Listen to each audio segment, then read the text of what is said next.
está aberto, tá? Inclusive, Ô, Romulo, Marcelo. chefe. Oi. Marcelo, Gesiel. Quando o equipamento é financiado, vamos supor que é o produto 331, certo? Okay. No último ano do financiamento, vamos dizer que o seguro ele perdura ainda por 6 meses além do contrato, certo? Perfeito. A pergunta é, eu tenho que cancelar essa apólice, fazer uma outra, ou ela termina a vigência na categoria 331? É uma pergunta importantíssima, Gesiel. Eu vou deixar o Gabriel voltar para ele não dar uma explanação sobre esse item aí. Eu tô Mas aqui, via pessoal. O Gabriel voltou. Gesiel, repete a sua pergunta que é de grande valia aí. Vamos lá. Gabriel, Gesiel de Rio Verde, tudo bem? Tudo bem, Gesiel? Como vai, cara? Tudo jóia. Esse produto 331 aí, suponhamos que no último ano do vencimento do contrato, o contrato de seguro ele perdura ainda por mais 6, 7 ou 8 meses, porque o seguro é anual, né? Certo. A pergunta é, eu tenho que cancelar essa apólice e fazer no benfeitoria, ou essa apólice continua até o final da vigência, sem prejuízo para o segurado? Prático e rápido. Ela continua até o final da vigência, sem prejuízo para o segurado, e a origem que a gente vai considerar é a contratação. Se a origem de contratação, você tinha lá ainda um crédito válido, ainda uma máquina alienada a privado ou público, que seja, ele ainda era uma origem 331, na origem da contratação, exemplo, lá em janeiro, ele ainda tinha contrato vigente, de crédito vigente, e no final da vigência, lá novembro, dezembro, esse contrato já encerrou, o que a companhia seguradora considera é a origem de contratação. Então, lá existia um contrato válido. Então, essa apólice vai até o final da vigência, continuando sendo 331, sem prejuízo ao cliente, sem prejuízo a vocês corretores, sem necessidade de cancelar a apólice. No ano subsequente... Excelente. Gabriel, só aproveitando o teu gancho aí, Gabriel, e aproveitando a pergunta do Gisele, vamos explorar bem esse tema aí, com relação à benfeitoria, a LISA, o tipo de financiamento de forma geral, né? Porque é uma dúvida que eu percebo muito grande aí, com todos, sobre esse tema. Então, vamos explorar bastante. Tá aí, sem preocupação. Não vou fazer essa pergunta não, que deve ser muito óbvio, eu tô com vergonha. Não faz isso não, gente. Não tem pergunta, não tem pergunta feia aqui, não. A gente não pode ficar com dúvida. Então, vamos mergulhar nesse tema aí, explorar o máximo que puder, que é um tema aí que gera muita dúvida, tá? Exatamente. Esse daí não tem pergunta boba, não tem pergunta que não possa ter resposta. Ainda sobre a pergunta do Gisiel. Gisiel, na hora da origem do contrato, ainda está válido a parte de financiamento, o ramo é 331. No decorrer da vigência, esse contrato enfindou. A gente vai precisar cancelar? Não vai precisar cancelar. Mantém até o final da vigência. É lógico que se esse contrato encerrou, ao renovar aquela pólice, ele deixa de ser 331 e vira 600. Porém, Gabriel, porém, nesse exemplo que você está dando aí, ele deixa de ser 331, passa a ser 600, porém continua sendo uma renovação. Perfeito? Continua sendo uma renovação. Vai lá, continua. No momento da renovação, aí sim a gente troca de fato a carteira. Aí encerrou de fato a vigência. Durante a vigência, não se preocupe em cancelar. A gente não precisa fazer isso. Era 331 na origem, tinha um contrato válido. Contratamos com a origem 331, contrato válido, ele vai ficar vigente, vigorando durante o prazo de vigência daquela pólice, um ano. Ao se renovar aquela pólice, aí sim a gente tramita da carteira 331 para a carteira 600, de acordo com o fundo. Gabriel? Oi? Aí continua a experiência, né? Continua, mantém tudo. Fidelidade, experiência, a gente considera inclusive fidelidade também. A companhia Bradesco considera experiência relativa ao risco e fidelidade relativa ao cliente. Se o cliente o cliente para a gente é o Gesiel está com a gente durante 3 anos consecutivos. Com a máquina A, o Gesiel tem fidelidade de 3 anos com a máquina A. Agora, no 3º ano, ele trocou da máquina A para a máquina B. O Gesiel continua estando com a gente em fidelidade durante 3 anos e a experiência deixou de ser a máquina A para a máquina B. Então, a máquina B não tem experiência, mas o Gesiel tem fidelidade. Então, a gente também considera esses 2 cenários. Experiência do risco e fidelidade do cliente. Gabriel, aí na apresentação está dizendo o seguinte, olha, financiado por crédito rural por agentes financeiros recurso do BNDES. Sim. Se for outra linha de crédito e que seja pública, também entra no 331, por exemplo, a gente tem uma linha de crédito aqui do estado de Goiás, que existe uma oferta muito boa. eu esqueci o nome agora, se alguém lembrar aí, entra no 331 ou não? 331. Essa situação de regulamentação em relação a onde vai se enquadrar o quê, depende só da origem do crédito. O crédito sendo por instituição privada, Bradesco, Itaú, Santander, qualquer tipo de instituição privada, ele vai entrar dentro do 331 nas instituições privadas. 331 com um sub-ramo da parte privada. E quando for qualquer origem pública, BNDES é o exemplo que a gente cita maior, que é a maior tipo de oferta, mas que a gente também tem outras frentes, como você colocou, é o 331, só que no sub-ramo de público. Então, não tem, assim, sendo bem transparente com tudo isso. A gente não tem problemas em relação a esse tipo de enquadramento. É público ou privado quando a máquina está sob origem de crédito. Vamos recapitular rapidinho o que eu estava falando lá atrás sobre esses 3 tópicos. São esses 3 tópicos que vigoram hoje em dia. O 917, ele abrange todos os produtos, todos os equipamentos da companhia, com exceção ao agrícola, rural e florestal. Agrícola, rural e florestal, eles vão para a carteira de ramo 600. Exemplo, qualquer tipo de equipamento que é um equipamento agrícola, rural, ele é de fato uma benfeitoria. Ele é uma benfeitoria por origem, só que se ele foi adquirido por uma operação de crédito, ele passa para a carteira de penhor, porque ele está ainda alienado. Depois que ele deixa de ser aquele penhor, depois que o cliente paga aquele crédito e de fato realiza o encerramento daquele contrato, ele continua sendo uma máquina que já existia como benfeitoria e passa de fato para a carteira benfeitoria. Então a diferença é só essa. As máquinas são as mesmas, as experiências são mantidas, o direcionamento é só de tirar da carteira de onde está o crédito atualmente e para a carteira onde não tem mais o crédito, quando o cliente já pagou os recursos dele relativo àquela máquina. Gabriel, estou perguntando. Eu queria fazer uma pergunta, Gabriel. Pode falar, Lívia.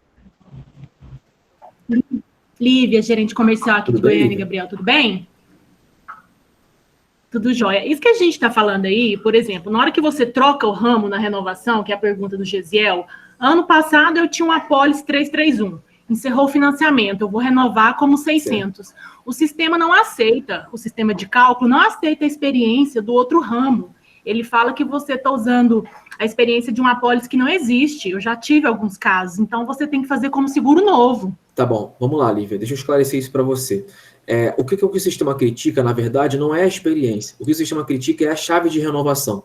Isso já foi até pontuado em relação à nossa equipe de sistema, porque dentro do nosso sistema hoje, a leitura parece, eles fizeram desculpa até sendo bem transparente, eles fizeram um engessamento do sistema de que a leitura da chave de renovação vai conceder ou não a experiência.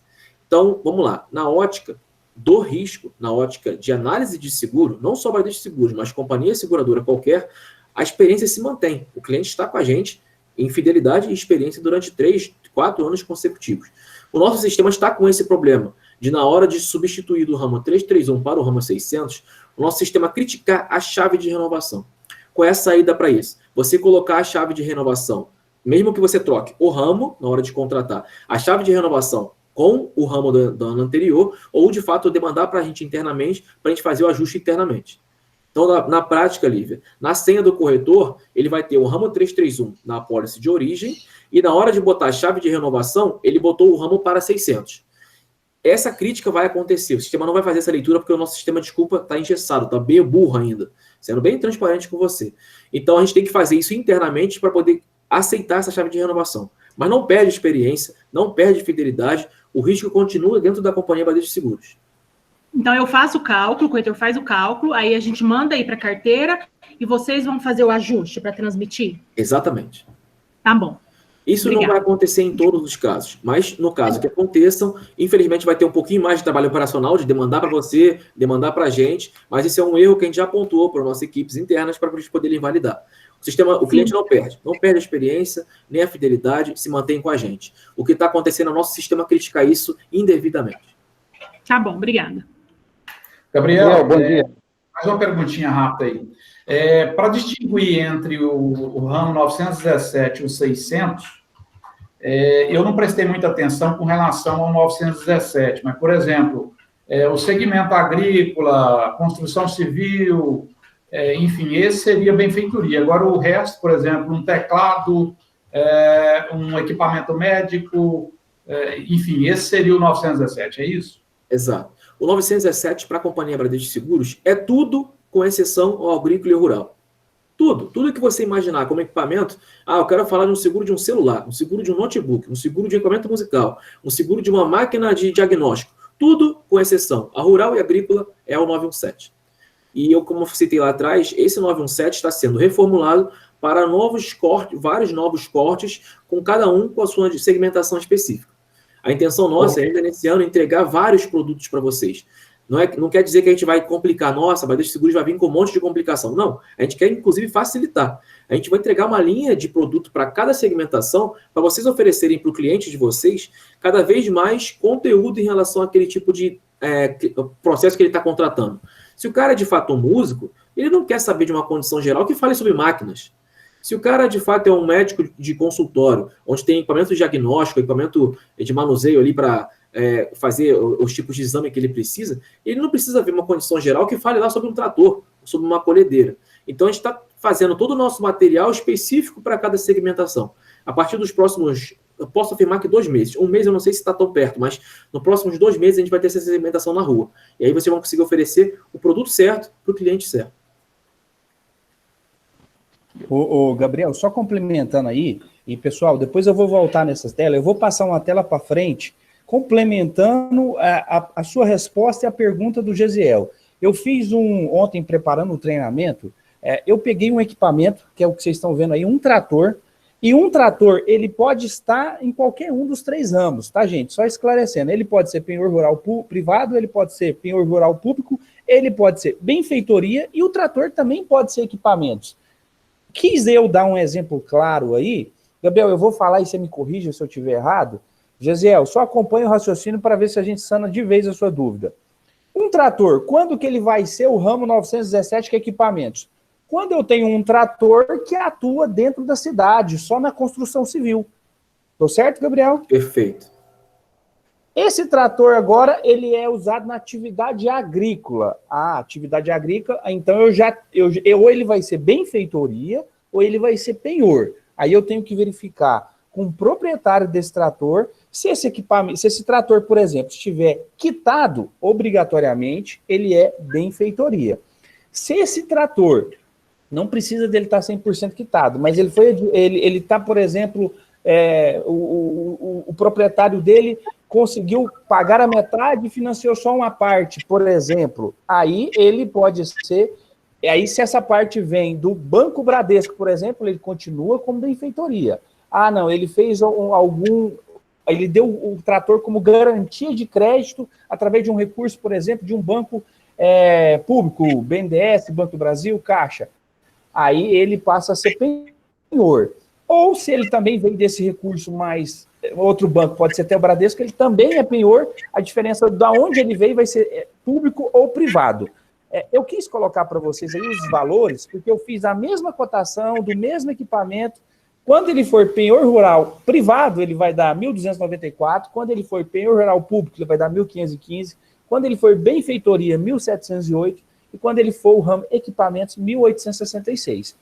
Por que eu quis colocar valores aí, pessoal? Para ver que, de acordo com o que você coloca, as taxas são diferentes. Então, os valores também mudam. Daí a importância, no momento de um cálculo, você conversar com seu cliente e ter a certeza dele da onde veio no valor final do produto. E não é nem só isso, né? Além de impactar no valor final, o que a gente quer aqui é que não seja feita uma cotação errada, né? De repente, o equipamento é uma benfeitoria e o corretor calculou enganado, né? O penhor vai ficar mais barato. Se der um sinistro, é até uma outra pergunta que o pessoal faz muito, Gabriel. Dando um sinistro, eu enquadrei errado, vou ter o meu sinistro negado? Antes de você falar, eu abro também para o pessoal pegar essa tela aí e fazer as perguntas. Se tiver dúvida no que eu falei, nos questionar aí. Vai lá. Gabriel, posso falar, Marcelo, rapidinho? Sim. Oi, Gabriel, tá me escutando? Tô ouvindo. É o seguinte, semana passada eu estive conversando com alguns corretores que eu atendo e as pessoas estavam tendo entendimento da seguinte forma, que toda vez que o equipamento for financiado, ele vai ser penhor rural. Então, eu queria que você enfatizasse bem sobre essa questão do financiamento. Certo. Vamos lá. Vou responder primeiro a pergunta do Marcelo, depois a pergunta da Lívia. Na pergunta do Marcelo, a gente vai trazer uma claridade para, de fato, a divisão de taxa, inclusive o conceito. E na resposta da Lívia, eu vou falar um pouquinho, de fato, como ser mais prático para enquadrar. Marcelo trouxe para a gente o mesmo equipamento, que é um trator, e ele pode ser, de fato, enquadrado em várias carteiras, dentro da Bradesco de Seguros, como eu falei para vocês lá nas telas anteriores. E observem que o preço varia, a taxa varia de acordo com cada tipo de enquadramento. Então, vamos levar isso aqui em relação a conceito. Por que o penhor rural privado ele tem um incentivo maior da Bradesco de Seguros com uma taxa menor? O incentivo é maior, claro, a taxa, por consequência, é menor. Porque aqui é o exemplo que a gente citou lá atrás. Grande parte dessas máquinas são financiadas pelo nosso próprio banco. Quando o cara vem, através do nosso banco, pedir um crédito para comprar uma máquina, e a gente concede aquele crédito para ele, subentende-se que a companhia já fez uma triagem daquele cliente. A companhia já analisou o crédito daquele cliente, já analisou as condições daquele cliente se manter firme para manter os pagamentos dele em dia. Digamos que, saindo um pouquinho da instituição seguro, a gente já fez uma análise daquele cliente em relação à capacidade dele. Então, o cara tem as contas em dia, o cara tem um score bom para crédito, a gente foi lá e deu crédito para ele comprar a máquina. Quando a gente faz isso por aquele cara, a gente subentende que aquela máquina é dele, porque ele comprou, mas com recurso que a gente financiou. Então, por que a gente dá incentivo nessa taxa? Porque esse cliente tem que pagar esse seguro junto com o crédito dele. Então, ele vai ter o boleto lá, digamos que do crédito, mais o boleto do seguro, acompanhando para que ele consiga fazer esses pagamentos e manter tudo isso em dia. E a gente incentiva bastante essa carteira, porque a gente bota o dinheiro na mão do cliente para ele comprar a máquina. Se essa máquina for, de fato, uma perda total, for indenizada por conta de um incêndio, esse dinheiro do crédito que continua alienado, ele volta para a instituição financeira. Justamente igual como funciona um carro. Quando o carro é alienado, a instituição financeira recebe a indenização para, de fato, fazer o acordo com o cliente de que ele tem direito ou não de receber. Então, o incentivo dessa taxa vai ser sempre maior. Por consequência, o incentivo do penhor rural público continua tendo uma taxa interessante? Continua. Por quê? Dentro do penhor rural público, o cliente também conseguiu um recurso de crédito, ele ainda é um recurso de equipamento financiado, e essas máquinas, quando são financiadas, elas geralmente são financiadas desde 0 quilômetro. Então, por que a gente tem incentivo nisso? Por que as taxas são boas nisso? Porque o cara vai lá comprar uma máquina nova. Então, para a companhia seguradora, o risco é bem menor. O cliente tem que ter um resguardo maior com esse processo. Já na taxa de benfeitorias, por que ela vai começando a crescer? Porque na benfeitorias, subentende-se que o cliente já passou por um processo de crédito, essas máquinas, quando chegam à benfeitoria, já estão no 5º, no 6º ano de idade, porque geralmente, quando se compra, ele compra 0, financiada. Então, 0 financiada, a ramo 331. Quando passa por ramo 600, que é de fato benfeitoria, já pode ter passado por esse processo de financiamento, a máquina já ganhou um pouco mais de rodagem, já está no 5º, no 6º ano. Então, o risco para a companhia seguradora aumenta um pouquinho mais. Existe, claro, o cara que compra a máquina à vista com recurso próprio. Ela, de fato, vai ser uma benfeitoria de cara, porque o recurso é próprio, ele não está alienado, mas ele vai lá usar a taxa da benfeitoria. O risco desse processo é suscetível à fraude. Por quê? O cliente que está com uma máquina, digamos que alienada a um banco, ele sabe que se ele, por acaso, sumir com aquela máquina, ele não vai ganhar aquela indenização no bolso dele porque ele sumiu a máquina. Vamos lá, bastante maturidade para a gente falar sobre isso. O cara que está alienado com uma máquina alienada, ele está ligado, amarrado a um crédito do banco, e se ele sumir com aquela máquina, aquele recurso daquela máquina vai ser indenizado ao banco para poder quitar o crédito.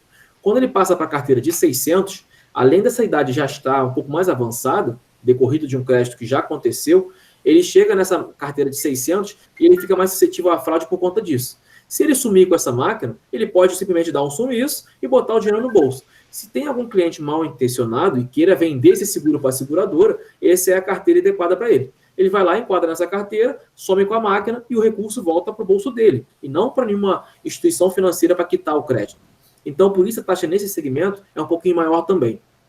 E, dando... Gabriel. Oi. Responde a pergunta do Marcelo, que eu fiquei curioso. É o seguinte, vamos supor que erra no enquadramento. A companhia vai negar o sinistro ou vai me cobrar a diferença? Vamos lá. Depende, aí a análise vai ser do GESIEL, da Goiás Forte, do grupo onde está, de fato, remetendo aquele seguro para a seguradora. Vocês têm um relacionamento, vocês têm um nome a zelar, vocês têm uma grande equipe que traz um relacionamento forte com a Bradesco Seguros. Então, esse tipo de análise é uma análise que sai da esteira. Sendo bem franco e bem transparente com vocês, isso não é só Bradesco Seguros, se enquadrou errado e na hora de pagar um sinistro, a companhia pode negar o seguro? Pode. Isso é bem prático, bem transparente. Se enquadrou errado, pode negar o sinistro.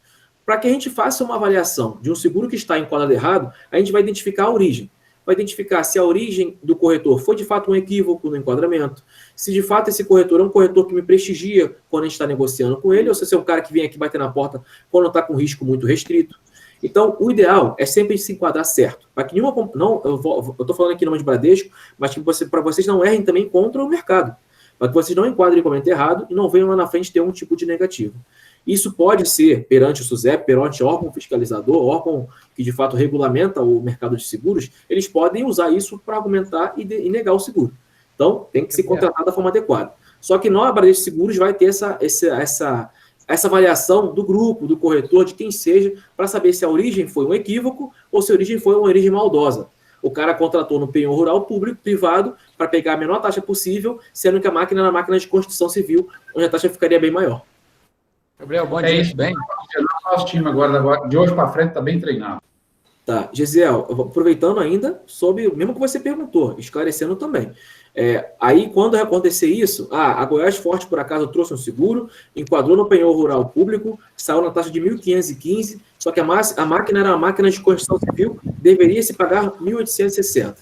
Fizemos essa triagem que eu falei, essa análise do grupo, do corretor, de quem seja, e aí chegamos a uma decisão de que, não, vale a pena pagar. É um corretor que, de fato, se equivocou no enquadramento, na contratação. Ele não fez de maldade. Ele não fez para expor a companhia. Aí sim, a gente vai lá e vai dizer, ó, temos aqui a indenizar R$100 mil da máquina, só que a gente vai cobrar de vocês R$300 de diferença em relação ao enquadramento. Gabriel, bom dia. Oi, Davidson, tudo bem? Bom dia. Joia. Duas perguntas que eu quero fazer, que eu não sei se os amigos têm, mas eu, particularmente, tenho dificuldade.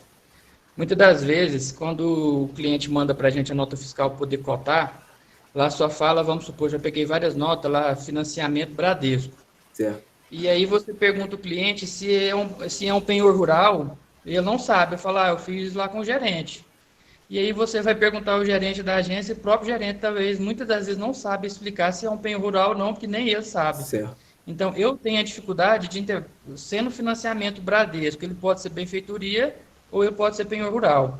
Como que eu identifico qual das duas, se ele é penhor ou não? Porque a maioria dos clientes não sabe explicar isso para a gente. Certo. E a gente questiona eles não sabem. Você liga no gerente, muitas vezes o gerente também não sabe designar o que é. Certo. E a segunda pergunta que eu queria que você explicasse na pior das hipóteses, se a gente não souber de fato, se eu enquadrar como benfeitoria, é uma máquina que está lá na fazenda, e eu enquadrei como benfeitoria, porque eu não soube distinguir se é penhor rural, né? E aconteceu de ter um sinistro. Como eu paguei uma taxa maior, mesmo assim ele ainda é passivo de negativa, ou por eu ter contratado um risco maior, eu fico mais tranquilo? Vamos lá, Davidson, as duas respostas. A primeira pergunta, mesmo que o cliente não saiba, mesmo que o gerente não saiba, qualquer máquina que seja financiada pelo Bradesco, independente da linha de crédito, se é crédito rural Bradesco, se é Finame Bradesco, se é... Tem os nomes, né? Que de vez em quando é até difícil mesmo. É Finame Bradesco, é CDC Bradesco, é crédito rural Bradesco. São várias linhas de crédito que o Bradesco coloca para poder vender. Qualquer máquina que saia na nota fiscal, escrito que é alienação, financiamento, qualquer tipo de origem, crédito Bradesco é penhor. Não precisa se preocupar se é crédito rural Bradesco, se é CDC, se é leasing, se é Finame. Não precisa se preocupar com a linha de crédito. Qualquer máquina que é financiada está na nota fiscal, é financiada pelo Banco Bradesco, ela é linha de penhor rural Bradesco. Vocês vão enquadrar na ramo 331, ramo de financiamentos, independente da linha de crédito de financiamento. Não precisa se preocupar em ligar para o gerente, em ligar para o cliente, em tentar entender qual é a linha de crédito. Qualquer tipo de financiamento vai ser ramo 331, vai ser equipamento financiado. Isso serve para outros bancos também? Também. Tipo, Qualquer financiamento eu financia lá dentro da própria concessionária e vem um banco, sei lá, Itaú, ou qualquer outro banco lá específico para a máquina, sendo financiado, eu posso colocar no penhor? Pode, exatamente. Financiamento de qualquer banco privado vai no penhor rural privado. Financiamento de qualquer banco público vai ser penhor rural público. A diferença desse aqui... ela não é limitada, ela não digamos que, ela não chega a ponto de estratificar a origem do crédito de qual a linha de crédito. Se é Finame, CDC, Lise, como eu falei. Ela não precisa saber disso. Ela só precisa saber se a máquina é de fato alienada, financiada ou não. Então, é financiado, Bradesco, ou qualquer instituição financeira privada, penhor rural privado. É financiado por instituição pública, penhor rural privado. E quando for... Em relação à sua segunda pergunta, diz em relação a eu não tenho a informação completa do cliente, eu não liguei para o gerente, eu não tenho essa origem, eu vou fazer, com base numa nota, uma contratação que não está escrito na nota que é financiado. Eu vou de cara colocar na carteira de ramo 600. Eu corro o risco de lá na frente alguém me questionar se esse seguro vai ser pago ou não? Não, nesse caso não corre. Por quê? Como você já previu, a carteira do ramo 600 é a carteira que a gente tem a nossa taxação um pouquinho maior, que a gente já previu a sucessão à fraude, que a gente já previu a relação do cliente em relação a esse crédito ou não. Então, a carteira 331 é carteira de incentivo. A gente só deve colocar na carteira 331 quando a gente souber que é financiado. Quando não souber e for atividade agrícola, é tudo 600. Tarifou como 600, que é a atividade final do cliente, é a benfeitoria, não tem nada relativo a negativa de pagamento. Tudo vai se pagar. Gabriel, tem uma dúvida. Rafael, da Sicara. Oi, Rafael. Eu estou fazendo uma cotação aqui, inclusive, é o seguinte. O banco que está financiando é o banco John Deere. Certo. A linha de crédito que ele está usando é do BNDES, uma tal de Moder Frota. Certo. Então, o que vai pegar é o banco onde está sendo feito o financiamento. E não interessa a linha de crédito que está sendo usada. Não interessa. A linha de crédito que ele está buscando não interessa para a companhia seguradora definir. Aqui dentro, o enquadramento é só saber se de fato é financiado ou não é. Esse caso que você falou, ele está buscando na John Deere com a linha de crédito cedida pelo BNDES. Não tem problema saber essa origem. Você vai enquadrar no 331 de acordo com o tipo de banco John Deere. O banco John Deere é um banco privado, do meu ponto de vista. Então, você vai enquadrar pelo... Se ele pegar o crédito direto no BNDES, Bradesco ou Caixa, é público. Se ele pegar no Itaú, Santander e blá, blá, blá, é privado. É privado, é isso. Bem, Gabriel. Bom dia, Gabriel. Bom dia. Só complementando essa pergunta do Rafael aí. Então, por exemplo, se o cliente for Bradesco, Santander, Itaú, Sicoob, e faz um financiamento de um trator com recurso da própria instituição, ou seja, do próprio Sicoob, do próprio Bradesco, do próprio Itaú, penhor rural privado, ok? Ok, é exatamente. Mas se esse dinheiro, ele é apenas um repasse, esse dinheiro, a verba vem do BNDES ou do FCO, e o Sicoob, o Bradesco, está só repassando aquele dinheiro. Continua privado ou público? É o que eu falei. O tipo de origem que vai definir é quem está fazendo o repasse. Então, quem fez o repasse, a origem do crédito foi o financeiro público, que é o BNDES, como você citou, mas quem fez o repasse é o banco privado. No contrato vai sair o banco privado. Então, penhor rural privado. Então, só para finalizar, então, a gente só vai enquadrar penhor rural público quando o dinheiro saiu do Banco do Brasil ou da Caixa Econômica Federal? Exato. A informação de cédula de crédito, cédula de crédito rural, eu posso esquecer ela a partir de agora, né? Na verdade não é esquecer. Você deve registrar justamente para futuras situações de indenização. Por quê? A cédula de crédito para a gente é o registro para futuras indenizações, assim como cláusulas de beneficiárias. Se você simplesmente esquecer essa informação de colocar ali, você lá na frente, na hora de regular o sinistro, vai ter que botar. Então, antecipa a colocação no momento de proposta, no momento de cotação. Que aí você vai colocar a cédula de crédito dizendo qual é a origem. Para fins de indenização, a gente vai ter essa informação antecipada. Se lá na frente você precisar colocar isso porque você deixou por acaso agora em branco, você vai ter que retrazer de novo essa pauta para a mesa, trazer nota fiscal e comprovação. Então, o ideal é antecipar. Gabriel, a situação do consórcio, como é que fica? Então, o consórcio é uma linha de crédito que a gente não considera ela como, de fato, já aconteceu a linha de crédito. O financiamento não acontece quando o cara contrata uma carta. O cara compra uma carta de consórcio para buscar uma máquina daqui a 1 ano, daqui a 2 anos. Então, esse crédito, de fato, o cliente já aderiu à cota de consórcio, mas a máquina ainda não está alienada, até porque ele não adquiriu aquela máquina ainda. Então, para a linha de consórcio, a gente não consegue conceder nas carteiras 331.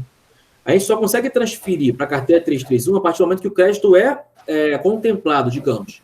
A máquina está alienada, aí ela entra no 331. Então, a pessoa que vai lá hoje comprar uma cota de consórcio para pegar a máquina daqui a 2 anos, por enquanto, essa cota que não virou negócio ainda, ela não pode ser utilizada para botar no 331 e já conceder um seguro. Quando a máquina... A minha pergunta é a seguinte, o cara já foi contemplado, está com a máquina e já alienou a máquina para o consórcio. Ela vai ser 331, então? Vai ser 331, aí sim. A gente comprou a cota, lá na frente pegou a máquina alienou. Ela já é uma origem crédito. Esse consórcio já virou um crédito, pode botar no 331, que é o enquadramento de financiamento. Ô, Gabriel, vou ver aqui nele. Tô ouvindo. Bom dia. Estão me ouvindo, pessoal? Sim. Não sei. Quando é frota, eu tenho frota de 15 itens, 20 itens, principalmente equipamento florestal. Os enquadramentos têm que ser item por item, porque lá eles têm máquinas que saem leasing, máquina que é Finame, e várias instituições. Isso é diferente. Quando é frota também eu tenho que classificar item por item essas carteiras, não precisa, hein? Vamos lá. Essa é uma dúvida que também é recorrente, acontece em outros fóruns também, outros corretores trazem isso para a gente. E assim como eu citei para a Lívia, há um tempo atrás, em relação ao engessamento do nosso sistema, a gente também tem essa, digamos que uma falha em relação a esse processo. Exemplo, você tem uma frota de 10 máquinas. Você citou um exemplo, vamos falar uma frota de 10 máquinas. Dentro dessas 10 máquinas, a gente tem 5 que ainda estão financiadas por qualquer linha de crédito, financiamento público ou privado, e 5 que já não são mais financiamentos. São 5 máquinas mais recentes e 5 um pouco mais antigas. Na hora de contratar, eu tenho, de forma mista, parte que é crédito e parte que não é. O nosso tipo de enquadramento hoje em dia ainda é limitado para isso. Eu não consigo fazer item a item dizendo qual que é crédito e qual que não é. A orientação formal para esse tipo de processo é a frota de 10 máquinas, as 5 que não são financiadas, você coloca na parte de 331, as 5 que não são, você coloca na proposta de 600. Hoje em dia, a solução seria você levar para o cliente 2 propostas de 2 boletos. Ah, Gabriel, isso é difícil, complica, e é o que a gente não vai conseguir fazer. Na nossa forma de atender atualmente, é assim que funciona, infelizmente. A gente já botou isso também numa pauta, para que lá na frente a gente consiga desmembrar por item o que é financiado e o que não é. Hoje em dia não é. Hoje em dia é só origem. Ok. Obrigado. Nada. Ô, Gabriel, Rafael novamente. Meu eu estou até com uma cotação aberta aqui, dessa que eu comentei, que eu tinha cotado ela ontem como penhor rural, né? Que o cliente falou que era crédito BNDES. Então, beleza, estou alterando ela aqui, fazendo cota para crédito privado, demais agentes financeiros. Aí aqui o cultivo, né? Está perguntando aqui qual que é o cultivo que ele utiliza. Aí tem aqui soja, frutos e tal. Certo. Ele colhe soja, milho, girassol, todos os grãos. Eu tenho que colocar outros ou como que funciona? Então, se o cara faz mais, se você tem atividade, isso aí funciona em analogia como se fosse no automóvel. Se o cara tem uma atividade especificada, ele faz colheita só de soja. Você tem enquadramento soja? Vai só soja. Agora, se o cara faz enquadramento, cultivo de vários tipos de grãos, você classifica no outros, por quê? Porque na hora de uma indenização, não vão se questionar. Não pode questionar o cara se o cara colheu milho, soja, grão, etc. Ele vai colher o que você informou. Na proposta está contratado como outros. Então, o outros classifica todos os tipos de abrangências de grãos que ele vai colher. Se for específico, o específico. Se não for, coloca no genérico. Beleza. Gabriel, bom dia novamente. Só para finalizar, eu não sei se você já falou que eu saí para cumprimentar um segurado que havia chegado. Onde eu no penhor rural lá está tudo ok, está bem entendido. Agora, as duas últimas opções daquele exemplo que o Marcelo deu, benfeitoria e equipamentos. Já são equipamentos que não são financiados mais. Certo. Qual a diferença entre os dois? Onde eu devo enquadrar benfeitoria e onde eu devo enquadrar equipamentos? Eu não sei se já foi. Vamos lá, até passamos, mas vamos lá, vamos recapitular, sem problema nenhum. O assunto de penhor rural privado, os dois primeiros, eu citei. Quando a instituição privada, a gente tem incentivo na taxa porque a gente deu crédito para o cliente, deu dinheiro, etc. Quando a instituição pública, a gente faz geralmente um repasse. Quando 600, quando benfeitorias. Marcelo, volta a tela aí. Volta a tela aí, Marcelo. Por favor. Quando 600, né, de fato, benfeitorias. A origem é, o cliente contratou com recursos próprios ou o cliente já pagou esse financiamento. Então, por que a taxa do benfeitorias é um pouquinho maior? Porque essa máquina já tem uma idade um pouquinho mais avançada, ou seja, ela foi em algum momento 331, porque ela foi contratada como zero, financiada, decorreu o prazo do financiamento, 3, 4, 5 anos, ela virou um ramo 600. Ela vai ser um ramo 600 quando ela não estiver atrelada a nenhum tipo de crédito. Ela não vai estar, em momento nenhum, atrelada a Finame, CDC, Lease, nenhuma linha de crédito. Ele já virou um Finame, já virou um benfeitorias. Ou seja, com recursos próprios, pode ser zero, mas com recursos próprios, ou quando ele já pagou o financiamento e ela ainda é uma máquina para te colocar no mercado como um seguro. Ela vira benfeitorias. E no momento de equipamentos, como você citou, por que o equipamento tem uma taxação maior e por que ele vira a linha de equipamentos? Essa linha de 917 para um trator, por exemplo, é a linha de construção civil. E diferente das linhas de crédito rural, da linha de atuação agrícola, o equipamento que tá na máquina de construção civil, acho que o Marcelo falou bem no início do disclaimer dele, que essa máquina ela pode rodar e trafegar em via pública. Ela, de vez em quando, a gente passa pela rua com o nosso carro e vê um trator passando do lado da gente assim. Então, esse risco para a companhia seguradora é um risco muito maior. É um equipamento que, de vez em quando, tem que ser emplacado para trafegar em via pública. Ele tem uma exposição muito maior, porque ele fica em canteiro de obra. Ele não fica reservadamente dentro de uma lavoura, dentro de uma zona rural, dentro de uma fazenda. Ele fica exposto numa via pública. Ele pode trafegar nessa via pública. Ele pode colidir com um caminhão, colidir com um veículo. Então, essa taxa do equipamento 917 ela é muito maior justamente por isso. A exposição para a companhia seguradora, não só para desses seguros, ela é maior e, por consequência disso, tem esses incentivos. Além de que ele não é recurso de financiamento e ele é um recurso suscetível também à fraude. Hein, Gabriel? Então, resumindo, seria um equipamento que não é utilizado na atividade agropecuária. Isso, é isso. Em resumo, é isso. Ok.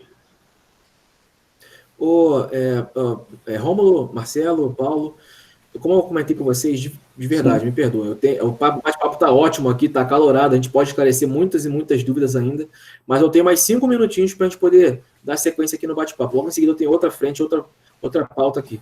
Então vamos fazer o seguinte, Gabriel. Eu queria avançar então aqui. Peraí.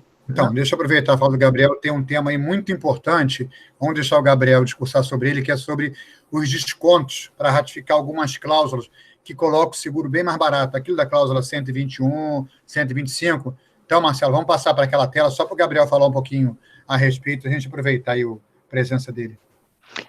Paulo, só para dar um reforço aí, então vamos aproveitar o tempo máximo do Gabriel, ninguém pergunta, fala o máximo que você puder, Gabriel, e depois a gente marca um segundo momento. Vou deixar você avançar aí. E assim, pessoal, vamos lá, a gente está fazendo esse primeiro fórum, esse primeiro bate-papo, esses primeiros esclarecimentos, a agenda aqui é sempre corrida, sempre concorrida, as pessoas sabem, o Paulo me ligou já várias vezes para pedir um bate-papo aqui, eu não consegui entrar, consegui com vocês hoje, mas sem problema nenhum a gente marcar a próxima agenda, os próximos bate-papos, continuar esclarecendo vocês, continuar ajudando vocês, essa é a intenção nossa da gente consolidar essa parceria. Vamos lá. Sobre o que o Paulo pediu em ratificação de descontos. Hoje o nosso seguro, ele é um seguro totalmente customizável. O que significa isso? A gente tem uma instituição básica, que é a cobertura básica, que atende lá tombamento, incêndio, por exemplo, uma queda ou uma colisão, qualquer tipo de dano relativo à cobertura básica está na cobertura básica. Só que no nosso produto, a gente tem como fazer o produto ficar cada vez mais abrangente, incluindo cláusulas. O que significa isso? O nosso produto tem cláusula de colisão com obstáculo em solo, os clientes precisam disso, porque fazem de vez em quando arado com aquelas plataformas que fazem aquela colheita de grãos ali com uma plataforma bem próxima do solo. Então precisa ter uma cláusula de colisão ao solo. Cláusula de furto simples é uma cláusula também que é elegível no nosso produto. Vocês podem colocar a cláusula de furto simples e contratá-la. Cláusula de proximidade de água, cláusula de operação de içamento, várias cláusulas que a gente vai enxertando no seguro para que o seguro fique cada vez mais completo. Então o seguro sai com uma instituição básica, é a cobertura básica, a cobertura que vocês elegerem lá, dano elétrico e garantia de responsabilidade civil, e as cláusulas vão agregando dentro desse processo para poder cada vez mais esse seguro estar completo. Só que existem algumas cláusulas que a gente pode também colocar no seguro, que elas são potenciais a descontos no seguro. Então, as cláusulas, cada vez que a gente coloca uma cláusula a mais, o seguro vai tendo um percentual a mais de taxa. Exemplo, um seguro em 100 moedas por um trator, o exemplo que o Marcelo trouxe na tela anterior, um trator que custa 100 moedas, se eu pegar esse mesmo seguro desse trator, que custa 100 moedas, e incluir a cláusula de furto simples, eu coloco, em média, 13% a mais nessa tarifa. Por quê? Coloquei um risco maior no seguro, que era um trator simples, coloquei uma cláusula de furto simples, esse seguro deixa de ser 100 moedas, passa a ser 113 moedas. E aí, vamos sucessivamente. A cada cláusula que eu vou colocando naquele seguro, eu vou consolidando mais aquele seguro para o cliente, uma solução mais completa para ele, mas é claro que o seguro vai tendo agravos, vai tendo cada vez mais um percentualzinho de aumento. A companhia aumenta a exposição, por consequência, isso reflete em prêmio para o cliente. Aonde o Paulo quer chegar com essas cláusulas de desconto? Existem cláusulas dentro do nosso seguro que elas também excluem alguns tipos de evento. E aí, o que é a sacada? Eu posso incluir cláusulas que não são default, que não são automáticas no seguro, e eu incluo essa cláusula para dar um barateamento no meu preço. Exemplo de uma cláusula de translado. Muitas vezes o cliente tem lá uma máquina que ele compra zero, ele precisa do translado, de um lugar para o outro. Essa cláusula é uma cláusula automática no contrato de seguro, ele vai ter o translado desde onde ele comprou, da revendedora, até onde ele vai entregar. Mas eu não quero. Aquela máquina já é uma máquina que já está entregue, já está operando, já está na lavoura do cliente, e ele não precisa daquela cláusula de translado. Se vocês, corretores, ratificarem cláusula de exclusão do evento translado, o seguro vai ser barateado em 10%, por exemplo. Então, no mesmo exemplo, eu tinha um trator que ficou em 100 moedas, em vez de botar o preço para cima, eu vou botar a exclusão do translado. O preço vem para 90. Eu descontei 10%, por exemplo. Então, o nosso seguro é um seguro totalmente customizável. Ele pode ser incluído cláusulas para que o seguro seja mais completo. Claro, vai ter alguns agravos, mas ele também pode ser incluído cláusulas de exclusões de eventos que vai baratear cada vez mais esse preço. Assim, esse material vai ficar com vocês, o Marcelo vai discursar isso com vocês a cada momento, para instruir sobre as cláusulas que agravam, as cláusulas que diminuem, as cláusulas que ajudam, e vocês mantenham isso no portfólio de vocês.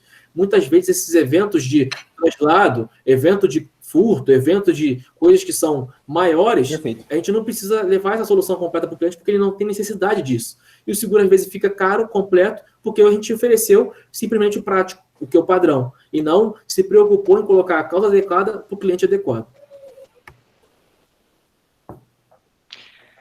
Beleza? Você ir embora?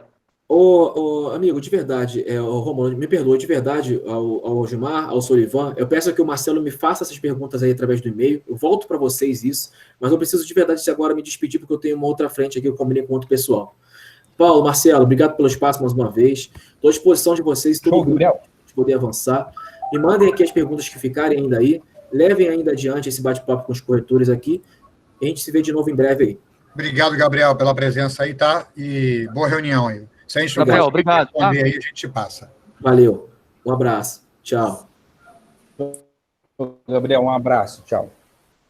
Ô, Rômulo, mas faça as perguntas aí do Gilmar e do Solivan para a gente tentar esclarecer. Vamos ver se a gente consegue. Tá no chat aí, ó. É só você clicar no chat aí, tem as perguntas aí. Achou?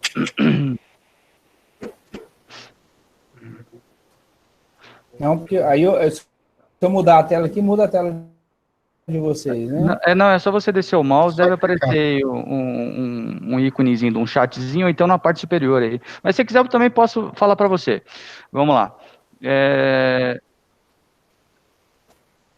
Preciso de esclarecimento sobre seguro de pivô central com relação às coberturas dos motores na casa de máquinas. Se no mesmo está incluso na básica dos pivôs, ou se tem que ser contratada à parte e se posso fazer o seguro somente para os motores na casa de máquinas. Entendeu? Anteriormente,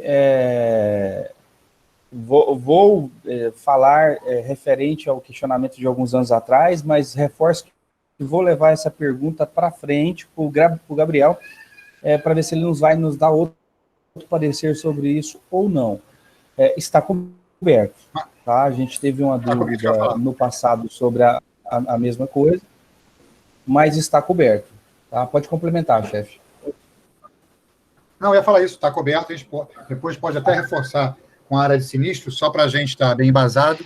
Mas ele fez duas perguntas, tá? Se está coberto e se você pode, se tem uma cobertura, se você pode fazer uma contratação só para os motores.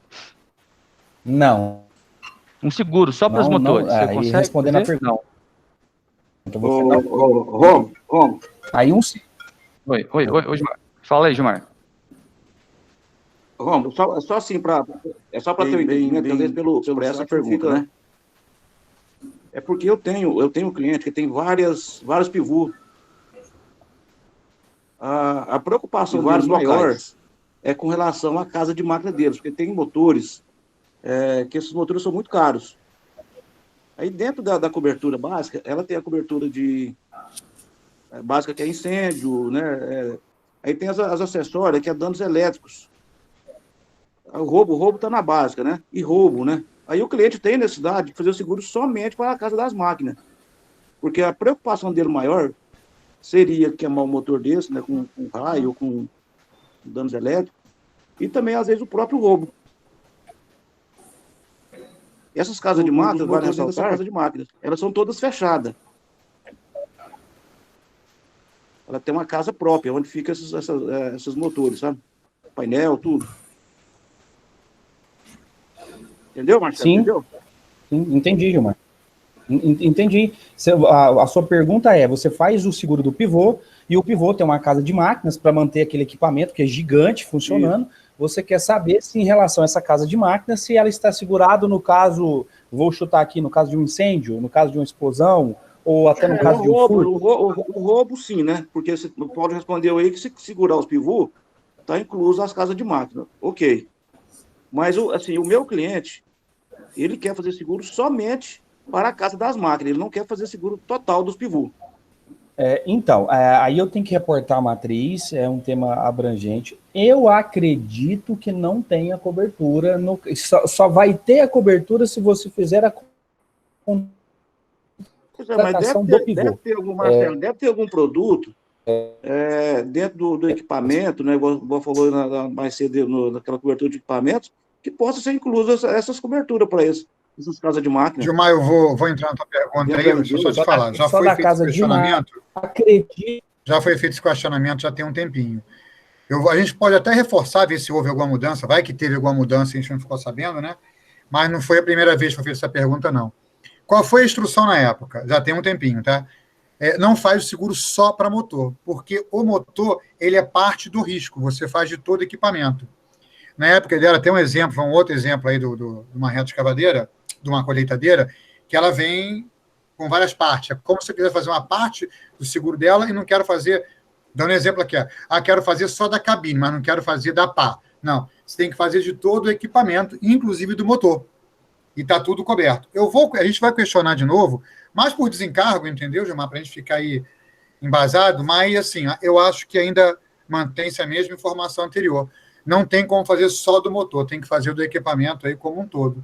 Aí é uma coisa da cobertura para tudo. Mas a gente vai perguntar, tá? Tá bom, Paulo, beleza. Você quer que formule essa pergunta por e-mail? Você acha melhor?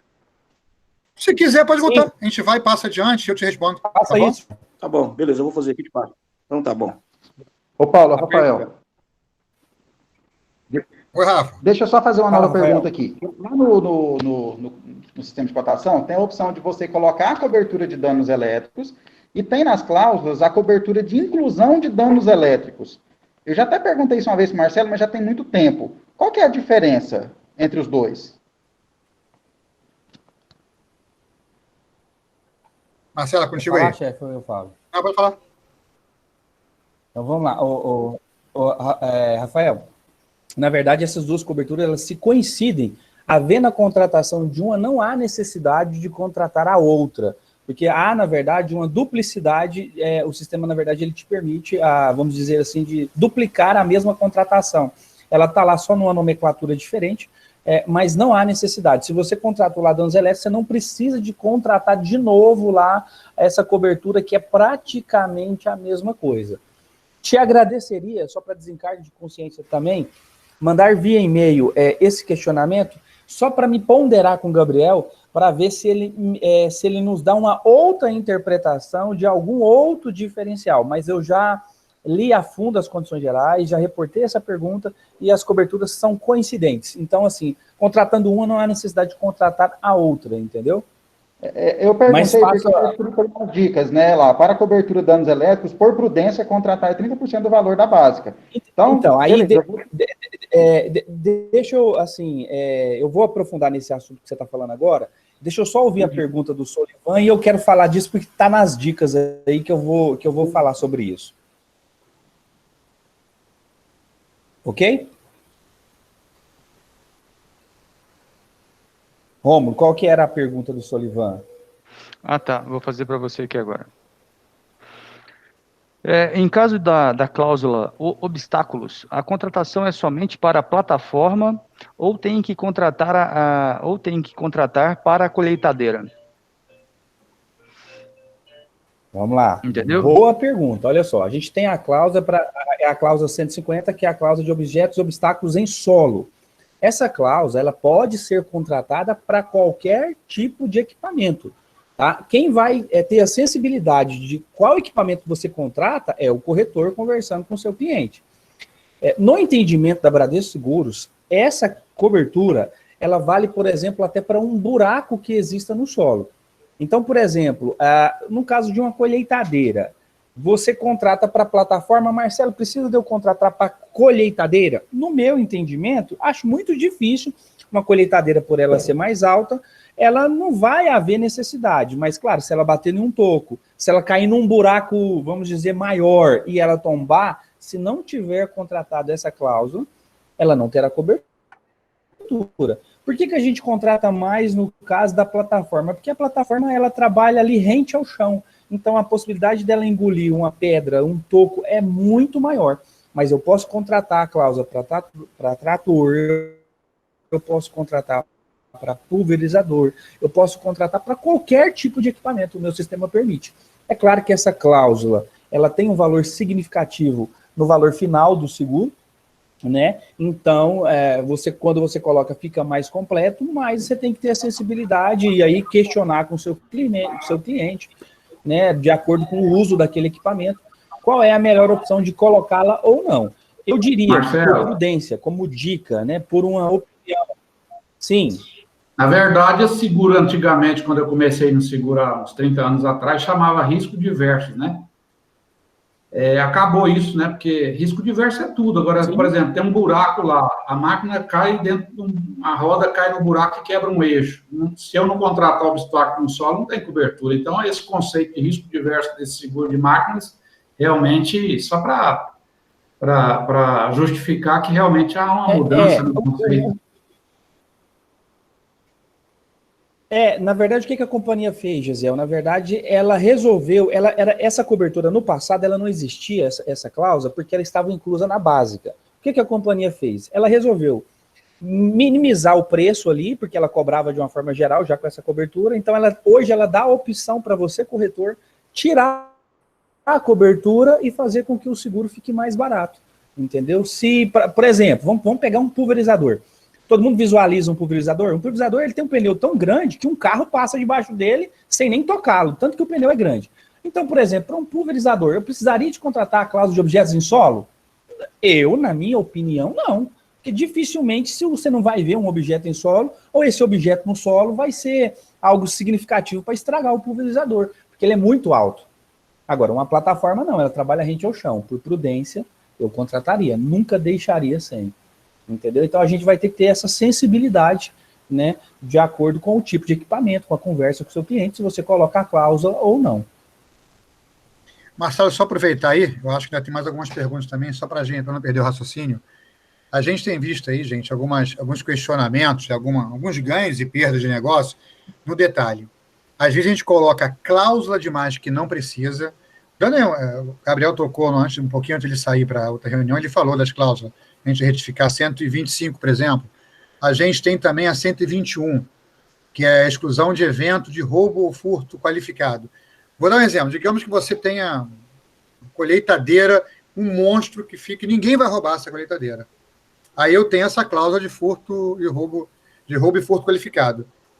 Aí um outro corretor dá uma esmiuçada melhor e tira essa cláusula, porque não, né? Pô, o cara não vai ser roubado. O cliente falou, não, eu não quero essa cláusula, porque ninguém rouba, não tem como, são várias toneladas, não tem como entrar aqui na fazenda, não preciso dessa cobertura. Eu quero a cobertura só para incêndio.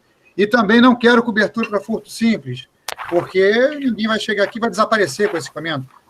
Então, estou dando só um exemplo, tá?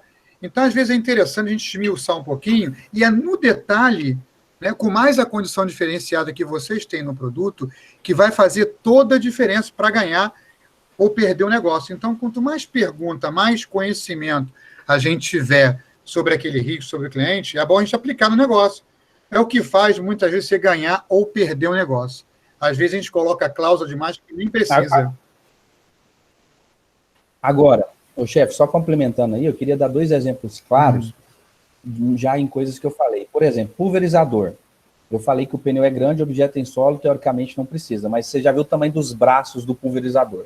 Se um braço daquele, se o operador da máquina bate um braço daquele em uma cerca e eu não tiver contratado a cláusula, não vai ter cobertura. Verdade. Então, é bom contratar. Colheitadeira. Eu falei ali, ó, por prudência, eu jamais deixaria a plataforma sem a cobertura da cláusula. E a colheitadeira precisa? A colheitadeira, gente, quem vende muito seguro de equipamentos, percebe que dá muito sinistro, porque ela engole pedra, ela engole pedaço de paus. Se a colheitadeira engolir um pedaço de pau, isso vai lá para dentro do motor. Qualquer coisinha, 60, 100 mil reais de prejuízo. Se não tiver contratado a cláusula, também não tem cobertura. Então, assim, a gente só está levantando alguns ganchos. É claro que a gente ganha e perde no detalhe, mas um seguro mais completo também você tem menos problema. Então, assim, é você, corretor que está na ponta, que tem que ter essa sensibilidade, porque também não adianta você fazer um seguro também sem a maioria das cláusulas e o seu segurado precisa, não tem cobertura. Né? Então, tem que se explicar muito bem isso. Marcelo, pegando teu gancho aí, por isso que é importante perguntar bastante, ter bastante informação na hora de contratar, porque às vezes o cliente vai lá, ele vai ter um trator, aí tirou a cobertura de furto simples e tirou a cobertura de roubo e furto qualificado. E o trator é um objeto que ele é muito roubado. Porque um outro corretor apresentou essa cotação. Aí cabe a nós, olha, eu posso fazer isso aqui também. Mas é explicar para o cliente, não, só que se eu tirar essas 2 cláusulas aqui, eu vou te expor. E na hora que você tiver um prejuízo, não adianta, porque eu tirei uma cláusula importante e barete aí teu seguro. Então, Marcelo, isso que você falou é importante. A dica é conhecer o máximo possível, porque é o detalhe que faz a diferença para a gente ganhar ou perder o negócio. E também não aí adianta fazer mal feito, né? Isso, perfeito. E outra coisa, gente, uma coisa que eu observo, eu quero nessa... todo mundo está vendo a tela aí? Está todo mundo vendo a tela que está aí? Como definir o valor de um equipamento? Está todo mundo nessa tela, gente? Tá, beleza, tá sim. Então vamos lá. Essa tela aí eu criei mais para vir como uma discussão mesmo, algumas dicas de quem sempre está mexendo com isso aí. Gente, o que eu observo? Falando aqui, nós somos um grupo maduro, só tem pessoas maduras participando do treinamento. Diferente do automóvel, os ramos elementares, esse ramo de equipamentos, é um ramo que é para o corretor ganhar muito dinheiro. As comissões lá, elas vão até 35%, em alguns casos até 50% você pode colocar. Então, assim, me dói o coração quando eu vejo, por exemplo, um corretor colocando 10% de comissão em um ramo de equipamentos. A gente sabe que é uma prática mais frequente no automóvel, mas nos ramos elementares não. Nos ramos elementares você pode colocar uma comissão alta que, referente ao valor do seguro, referente ao valor do bem, é muito barato. Então, assim, eu queria, com muita maturidade, levarem vocês, os corretores, à reflexão, né, de que vocês podem ganhar muito, hoje até a possibilidade de colocar 50% de comissão, né? Eu queria falar sobre essa tela aí, e se alguém tiver alguma pergunta pode ir falando, uma coisa muito importante. Como você define o valor de um equipamento? Se o equipamento não tem tabela FIP, igual o automóvel tem, olha só, gente, quando você vai fazer um seguro de um trator, por exemplo, você vai perguntar para o seu cliente quanto vale esse trator. O valor que ele falar, o sistema vai acatar. Mas existem algumas observações importantes, que é você fazer o valor correto do trator. Eu não quero que você faça nem colocando que ele vale a mais, nem colocando que ele vale a menos. Marcelo, só um minutinho, tá? Eu vou continuar aqui. Eu vou continuar, só que eu vou ter que fazer uma entrevista aqui, então eu vou ficar um pouquinho ausente, tá? O sinistro. Beleza, Rômulo, beleza. Complementando, num eventual sinistro, a companhia sempre ela vai pedir para uma revenda daquela marca qual é o valor praticado para aquele equipamento ano tal.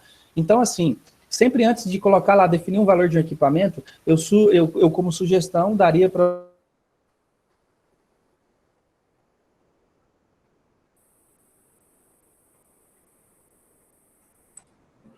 Ficou mudo. Marcelo. Marcelo, eu pagar o seguro, eu vou pagar pelos 300, não pelos 500 que você contratou. Entendeu? Então, assim, como definir o valor do equipamento é muito importante. Nem colocar para o final. Melhorou? Melhorou? Estão me ouvindo ou não? Agora voltamos a te ouvir, tinha sumido.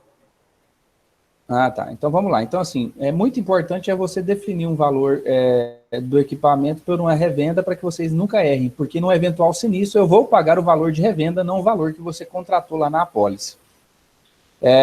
Seguindo aí, o Rafael até tinha me perguntado, gente, como dica, eu até coloquei como dica para vocês aí, por prudência, para vocês contratarem o valor para danos elétricos, 30% do que você contratou na cobertura básica. Porque, às vezes, eu vou ter um sinistro decorrente de danos elétricos e pode virar perca total. Se virar perca total, eu pago pelo valor da básica. Se não virar perca total, às vezes, qualquer incêndio em uma grande máquina, o poder de destruição é grande. Então, assim, é uma dica, não é regra, tá, Rafael? É só, assim, pelo que a gente tem visto, pelos sinistros que a gente tem regulado, e geralmente um bom valor, onde você vai estar ali dando uma cobertura satisfatória para o seu cliente, é que a cobertura para danos elétricos, que acontece muito, ela seja ali aproximadamente 30% do valor que você contratou para cobertura básica. Ok? Entendido? Alguém tem alguma dúvida? Marcelo,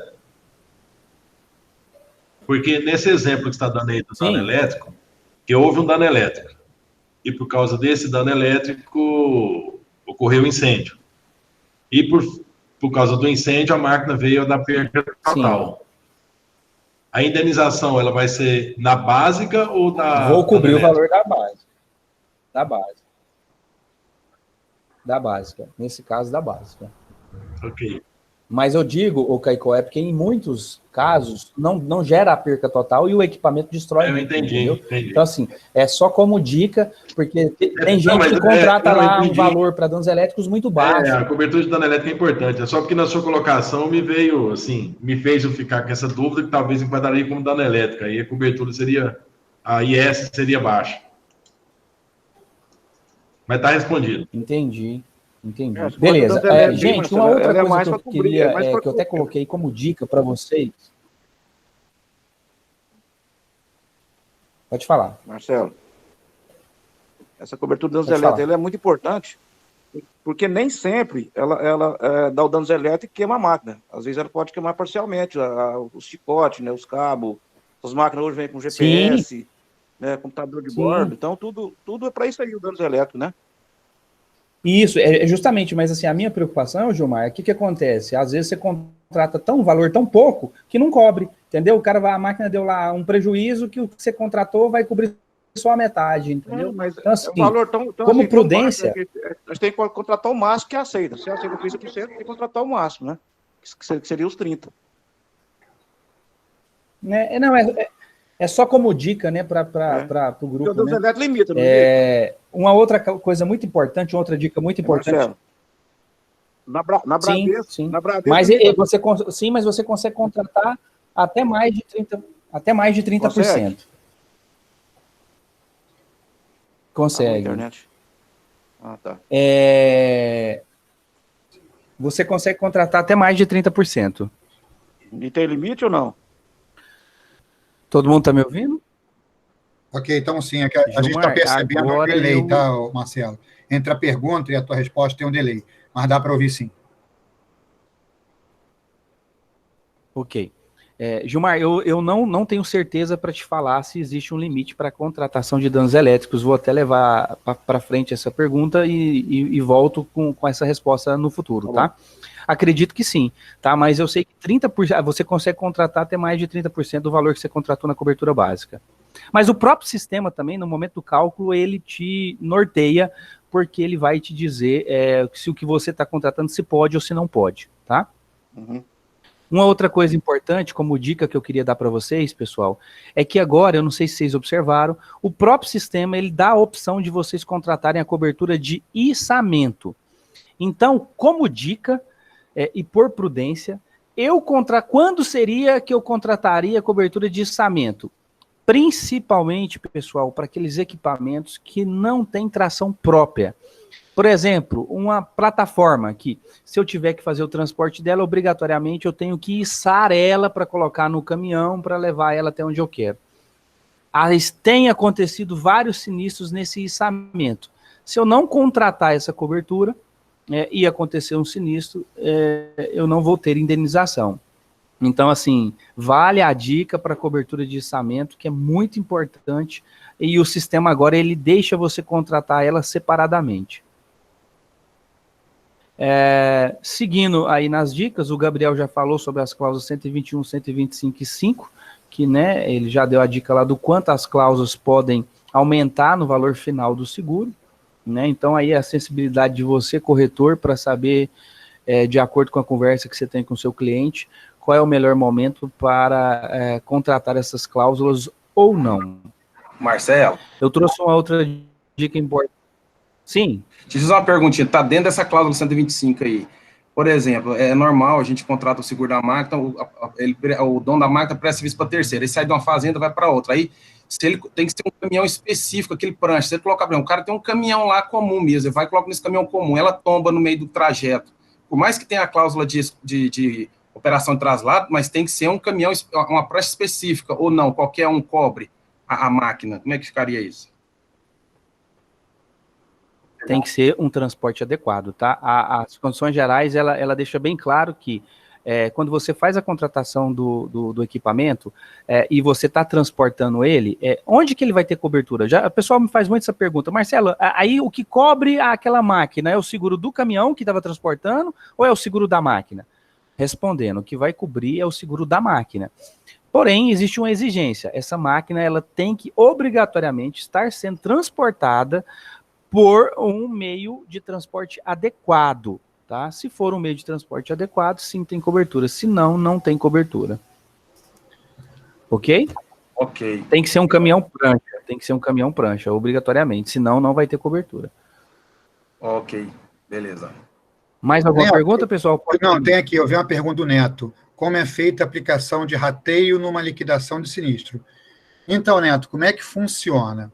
Quando a gente faz o seguro do bem, do equipamento, num valor X, você tem uma margem, né? Geralmente de 20 para cima, 20 para baixo, para você fazer você receber a indenização. Quando a gente faz o seguro de um determinado equipamento, seja ele qualquer tipo de bem, né? E eu reduzo abaixo de 20% esse valor, boto lá o seguro, um exemplo, 50%, 60% do bem, para pagar menos seguro, isso configura uma irregularidade na contratação. Eu pago menos seguro por aquilo, correto? Eu pago menos prêmio por aquilo, quando, na verdade, deveria recolher um prêmio maior. Na hora da liquidação, eu só vou saber desse rateio na ocasião da liquidação. Vamos lá que eu vou liquidar o seguro, o sinistro, do equipamento X, aquele equipamento valia lá 100 mil reais, mas estava segurado por 50 mil. Então, lá nas condições gerais, existe uma fórmula.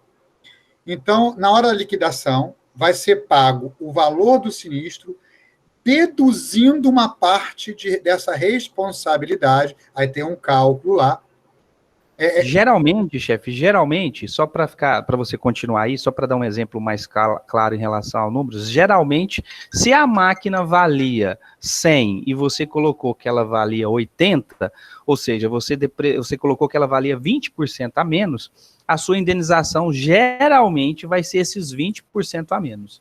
Não, exatamente. E vai cobrar uma parte como se fosse uma franquia Renato, mas segurado, que é o rateio. Oi. Complementando essa colocação, explanação sua, que quando você começou a falar, a hora que o Marcelo entrou, eu estava imaginando que nós teríamos essa flexibilização, essa margem de segurança aí de 20%. Que algumas seguradoras... Não tem. A cláusula só seria aplicada se desse mais de 20% de depreciação. Ou nós não temos esses 20%? Essa margem, eu coloquei 20%. Existe uma margem, tá, Neto? Isso vai variar. Essa margem, na ocasião do sinistro, por que acontece? Eu tenho equipamento que vale 100 mil reais. Eu vou cotar esse equipamento. Como é que é feita a indenização? Marcelo até colocou aqui, ó. É feita uma conta, porque não tem FIP, né, Marcelo, esse equipamento. é feita uma verificação nas concessionárias, você faz o levantamento e verifica lá. Em uma concessionária, você colocou por 100 mil. Em uma concessionária está ela por 110, e outra está por 95, e outra está por 115. Ela está dentro de uma margem, está vendo? Você colocou lá o valor, está oscilando pouca coisa. Eu vou fazer um levantamento, vou ver quanto custa esse equipamento, naquele momento na concessionária, eu vou indenizar. Eu vi que houve uma redução muito grande, né, significativa lá nesse equipamento, que você não segurou no valor correto. Ao invés de botar 100, colocou 60 mil. Então vai ter, mas até colocou, é mais ou menos isso. Tem uma fórmula para fazer esse cálculo, mas é mais ou menos isso. O segurado ele vai participar, é como se fosse um rateio, ou como se fosse uma franquia, ele vai participar em uma forma de rateio na indenização desse seguro, no percentual que ele deixou de contribuir. Se ele segurou por 60, ele vai ser deduzido um percentual que deixou de contribuir para segurar pelo valor correto. Fala, Marcelo. Agora, só para ficar mais claro, o chefe, Paulo Renato e pessoal, e para ficar melhor exemplificado, se você contratou para um equipamento um valor maior do que ele valia, a companhia vai te pagar o valor de mercado. Se você contratou um valor menor, você vai pagar a cláusula de rateio, de acordo com o cálculo lá, percentualmente o que você colocou a menos vai ser deduzido ali na cláusula de rateio. Porém, qual é a notícia boa, Caicó? Qual a forma que o corretor tem de se proteger contra isso? Existe uma cláusula, que é a cláusula de rateio, que quando você contrata, você fica livre dessa dor de cabeça. Então, assim, aí eu indicaria, para os casos que o corretor achar prudente, contratar a cláusula de rateio, que aí você já fica livre dessa conta. Essa cláusula de rateio, Marcelo, ela limita a um percentual, tipo a tolerância de 20%, ou é a diferença que der, você já está coberto contratando essa cláusula? Neto, boa pergunta. Com toda a transparência, não sei te responder agora no momento. Você sabe, chefe? Marcelo, quando você coloca a cláusula de rateio, a princípio... 70%. Já verifiquei aqui. Já. Exatamente. A princípio é 70%. Vai representar 30%, Marcelo, do valor atual da máquina. Se você colocar 70%. Eu só trabalho com 70%. É isso aí. Perfeito. É isso aí. 70%. Perfeito. É uma cláusula que dá uma proteção, deixa você mais tranquilo, né? Exatamente. Podemos prosseguir ou mais alguma pergunta? Só para lembrar, né, que o Gesiel estava falando aí, essa cláusula, né, ela vai de 70% até 90%, ela não chega a 100%. Ela tem essa margem aí para vocês trabalharem. Bom, dando prosseguimento aí, eu coloquei uma dica de sinistro aí, na verdade, só para a gente falar e dar uma pincelada por cima, porque, diferente do automóvel, para quem gosta de comparar muito com o automóvel, nos equipamentos é um outro sistema, né? Como é que funciona um sinistro nos equipamentos? Sempre será solicitado o valor de revenda na concessionária daquela marca, como eu te falei, porque não existe FIP para o equipamento. E mediante um sinistro, gente, a companhia sempre vai autorizar mediante reembolso. A companhia não é igual ao automóvel que você vai lá e leva numa oficina referenciada. Não, no equipamento não funciona assim. A companhia, o segurado, ela vai autorizar sempre o reembolso. Então, o segurado vai pagar, mandar as notas fiscais para a companhia vai fazer vistoria. Se tiver franquia, a companhia deduz a franquia, né? Essa franquia pode existir no caso de dano parcial e também no caso de perca total, e credita o resto da indenização mediante a apresentação das notas fiscais dos reparos para o segurado. Então, assim, em equipamentos, sempre é por reembolso. Aí a gente tem vários exemplos de casos onde o produtor não pode esperar a companhia regular sinistro, aí tem o próprio produtor que vai lá e se resguarda, tira as fotos tudo, guarda as peças trocadas, guarda as notas fiscais e depois entra com a abertura do sinistro, de maneira que ele ganha mais tempo lá. Então, assim, sinistro, falando de equipamentos, é só por reembolso. Podemos passar para o próximo tópico, ou alguém tem alguma dúvida em relação a isso? Marcelo, agora no produto Bradesco, antes, quando era perca total, não existia franquia, né? Sim. E agora está sendo cobrada a franquia mesmo em perca total, né? Sim, aí vamos lá. Foi bom você ter perguntado, boa pergunta, Gilmar. Olha só, existe franquia agora para alguns equipamentos. Quais são eles? Colheitadeira, pivô e equipamentos pequenos como tablet, notebook e celular. Esses equipamentos que eu citei, eles obrigatoriamente têm franquia. Fora esses equipamentos, nenhum outro tem franquia até o momento, tá? Isso é uma política da companhia que pode se mudar no próximo mês, mas para grandes equipamentos, que é o que a gente trabalha na zona rural hoje, só tem franquia para pivô e para colheitadeira, ok?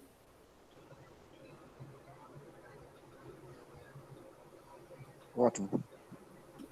Outra coisa que o pessoal costuma perguntar muito, gente, eu já queria passar para o tópico aí, dúvidas. Marcelo,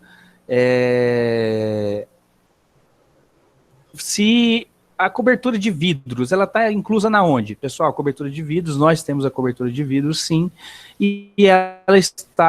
qual é a franquia da cobertura de vidros? A franquia da cobertura de vidros é a franquia da cobertura básica, tá?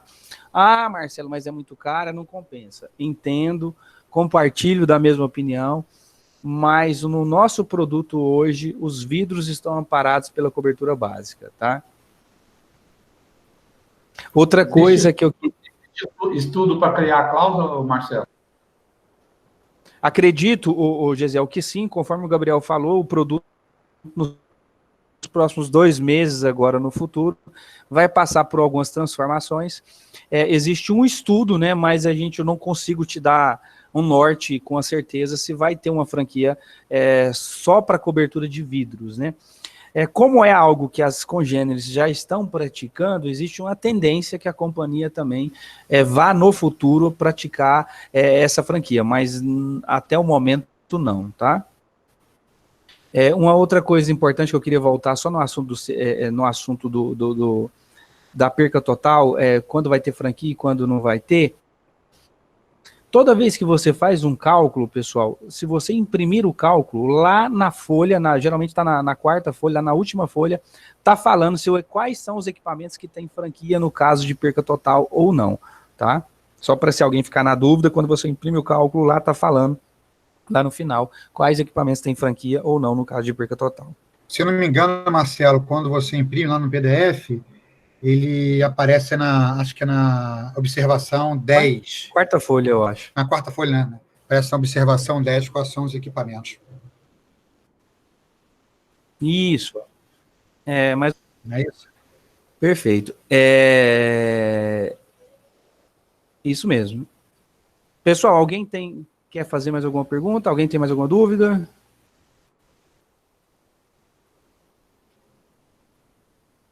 Bom, seguindo aqui, deixa eu só dar agora, vamos passar para finalizando já, 2 assuntos, que é as cotações bloqueadas. Pessoal, nós estamos sendo muito transparentes aqui. A companhia, às vezes, ela demora com alguns retornos, principalmente quando você, corretor, está fazendo um cálculo na ponta aí, e esse cálculo é bloqueado.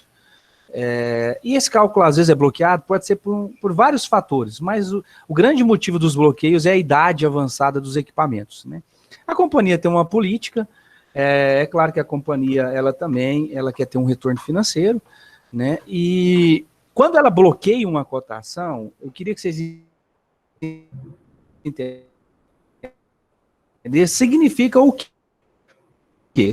Significa, olhando com maior detalhe, aquela cotação ali. Então, Marcelo, todas as cotações bloqueadas, é possível pedir um desbloqueio? Sim, é possível pedir um desbloqueio. Quando você faz a cotação que ela é bloqueada, qual a dica que eu dou para vocês, corretores? Printa a tela, pega o número daquele cálculo que bloqueou e no momento que se já bloqueou, me manda via e-mail para mim poder fazer uma defesa desse cálculo e tentar um possível desbloqueio. Em alguns casos, a gente consegue desbloquear, em outros não. Mas como eu disse, eu também não queria que vocês mandassem assim, Marcelo, peço desbloquear o cálculo número tal. Não, eu preciso de informações, gente. Informações desse cliente, me dá informações desse equipamento, se já teve seguro, se já teve sinistro, para que quanto melhor eu faço uma defesa defesa. A minha defesa, mais probabilidade de aceitação para esse risco a gente vai ter. Por que eu falo para vocês? Bloqueou, você já me avisam, porque a gente vai ganhar nesse processo. Se eu deixar pelo ciclo natural, 10 dias, aí de repente já perderam um negócio. Então, assim, por potência, já me manda com algo em risco de quem é o cliente, do quão importante se é um seguro novo, por que é novo, se era a habilidade de eu conseguir o desbloqueio. Combinado?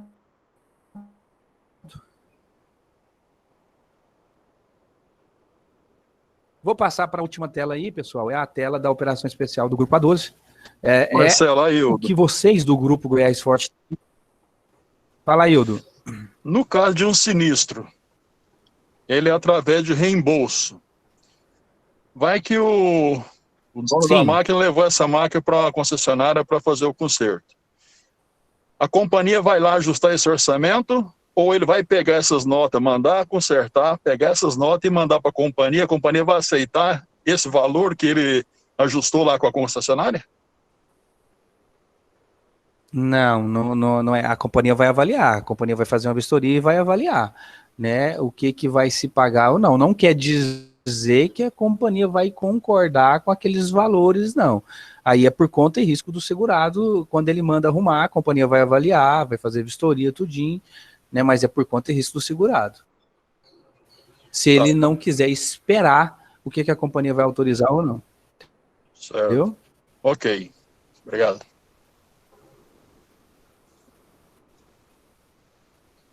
Bom, continuando aí, pessoal, vocês da Goiás Forte e do Grupo A12 têm uma condição diferente na operação de equipamentos. Eu tenho que salientar para vocês que essa condição ela é individual de você, corretor. Então, assim, se você cotar na sua corretora, no CPD da sua corretora, você não vai ter essa condição aí que vocês estão vendo na tela. Ela só tem quando vocês cotam no código da Goiás Forte. Vocês têm 20% de desconto já de cara e a comissão máxima que vocês podem prestar. E a idade dos equipamentos que estão para equipamentos agrícola e florestal e de até 10 anos para equipamentos da construção civil. É uma condição que poucas corretoras no Brasil têm. A gente tem que valorizar isso. Não são todas que têm. Vocês do grupo têm essa condição. Lembrando novamente, só vai aparecer para vocês se vocês cotarem no código da Goiás Forte, não no código individual da corretora de vocês. A inspeção é conforme as regras do produto, né? Essa condição ela contempla seguros novos, você, corretor, só não pode aplicar essa condição, apesar que o meu sistema aceita, em uma renovação Bradesco de outro corretor, tá? Se a renovação for Bradesco de uma outra corretora, você não deve fazer isso, o meu sistema pode até aceitar, porém, se havendo alguma reclamação, a gente tem que ir lá, a gente vai comunicar a você, mas a gente vai lá e vai declinar a sua proposta. Essa condição especial, a matriz cedeu para vocês, Grupo Goiás Forte, com avaliação trimestral. Daí a importância de vocês concentrarem seus negócios nisso. E a companhia, claro, é um acordo, é um benefício que ela está dando para vocês, mas é claro que ela espera por eles terem a maturidade para que a gente nunca sabe quando vai dar sinistro, né? Mas a gente tem clientes que vocês sabem que são descuidados, né? Então esses clientes descuidados a gente tem que avaliar até quanto vale a pena tê-los na nossa carteira ou não, porque às vezes decorrente deles a gente perde alguns benefícios. Marcelo, tirando aí a operação feita com a uma observação da matriz é que após 3 meses desse contrato, né, o grupo vai... Pode concluir.